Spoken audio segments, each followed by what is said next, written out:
Artillero, no les habrá dado de su rancho. Aquesta forma part d'una trilogia. El primer espectacle es deia El suïcidi de l'elefant hipotecari, que va néixer arran dels primers suïcidis que van sortir a partir de la crisi. Passat aquest moment, hem superviscut això i hem pogut parlar d'aquesta supervivència. I hem començat a pensar què és el que hem superviscut.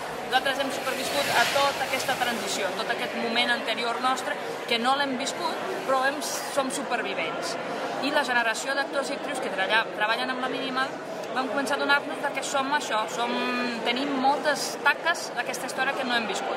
I hem volgut fer una mirada enrere.